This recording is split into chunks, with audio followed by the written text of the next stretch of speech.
वाला।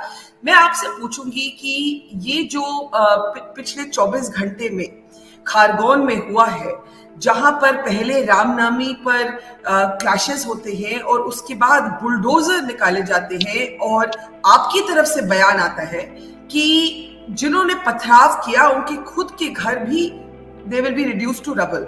ये किस तरह का ड्यू प्रोसेस है? ये किस तरह का कानून है? ये क्यों हुआ? मैम, दंगाइयों के साथ में मेरा तो ये मानना है कि जैसे को तैसा ट्रीट करना चाहिए। ये लोग समाज के द्रोही हैं, ये भले लोगों का जीना मुश्किल कर देते हैं। आप वहां की स्थिति देखें, किस तरह से गरीबों के घर जलाए हैं, किस तरह से बच्चों को निर्ममता से मारा, आईसीयू में भर्ती रहे हैं, एसपी को गोली लगी है, टीआई का सर फट गया है, पुलिस वाले भर्ती हैं, सारे गरीब लोग बस्ती जला दिए हैं। इनके साथ में कैसा सलूक करना चाहिए, आप बताइए मुझे। मैं आपसे ये अर्ज करूंगी कि अगर ऐसा हुआ जो आप डिस्क्राइब कर रहे हैं, तो पुलिस और कोर्ट को इसका फैसला करना चाहिए। इसमें बुलडोजर का क्या रोल है? पुलिस और कोर्ट भी करेगी, पर उपद्रवियों के साथ तो हमें तात्कालिक कोई ना कोई एक्शन लेता हुआ दिखना भी चाहिए। सरकार नाम की चीज भी तो दिखना चाहिए ना मैम कहीं। पर एक बात बताइए कि जितने दंगे हुए पुलिस और कोर्ट ने सहारा है ना, वहां दंगे होते ही रहे। और जहां उत्तर प्रदेश में एक नहीं हुआ रामनवमी पे, 900 जगह नाम यात्रा निकल गई, एक जगह नहीं हुआ। अलग प्रकार के असर होते हैं समाज के अंदर। एक सरकार के प्रति विश्वास भी होना चाहिए ऐसे दंगाइयों के प्रति।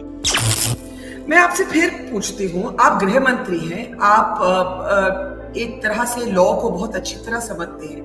ये कहाँ का कानून है कि कोई गुनाहगार, जिसके आप कहते हैं वो गुनाहगार है, मैं कहती हूँ टिल इट इज प्रूवन वो अक्यूज है। ये कहाँ का कानून है कि कोई अक्यूज्ड जो इंसान है उसके घर को जाके तोड़ दिया जाए? आप उसको एफआईआर दर्ज कीजिए, आप इन्वेस्टिगेशन कर दिए और कोर्ट तय करेगा कि वो इनोसेंट या गिल्ट है।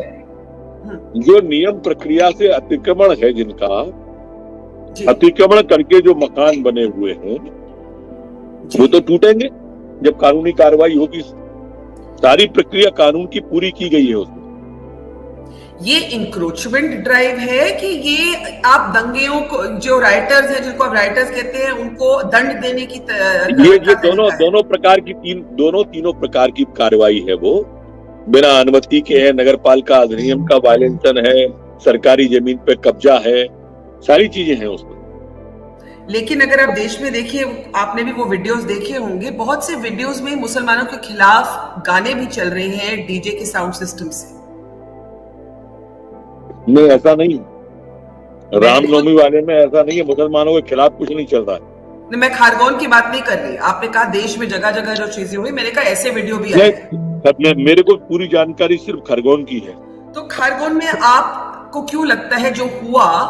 आपने कहा कि मस्जिद से पथराव हुए। मैं फिर आपसे पूछती हूँ, अगर लॉ एंड ऑर्डर में कुछ गड़बड़ होती है तो उसमें स्टेट की जिम्मेवारी नहीं है?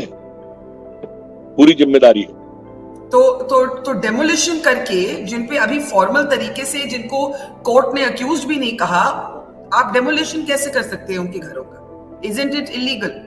कोर्ट जब ये कानून बना हुआ तब सीसीटीवी कैमरे नहीं आए होंगे, विजुअल फुटेज नहीं आते होंगे, आपका मीडिया इतना सक्रिय शायद नहीं रहा होगा। अब तो सामने दिख रहा है, जो ने अपराध किया, तलवार मारी है वो दिख रहा है, गोली चलाई है वो दिख रहा है। आप कह रहे हैं कि वीडियोस के बेसिस पर अब जस्टिस होगा? अब नहीं, हमेशा ही होगा। इसको थोड़ा एक्सप्लेन करिए। ऐसे ही सुन लो आप, मैं रोटी भी खा रहा हूँ, आपको मालूम है, तो आप रिपीट कर रही हो बार बार। आप मेरे को घुमा घुमा के वहीं लाना चाहती हो। मैं भी समझ रहा हूँ और आप भी समझती हैं। नहीं, चलिए मैं अलग सवाल पूछती हूँ आपसे। आपने कहा, आपने एक बयान दिया कि आप अपना ये रिकॉर्डिंग जो आपने की है ना, इस रिकॉर्डिंग को सुनना कि एक ही सवाल पे आधा घंटा आप घुमाती रही। आप क्यों घुमा रही हो ये मैं भी समझ रहा हूँ।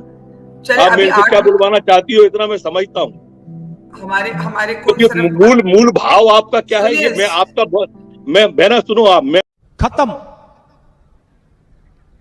Bye bye, tata, good bye, गया।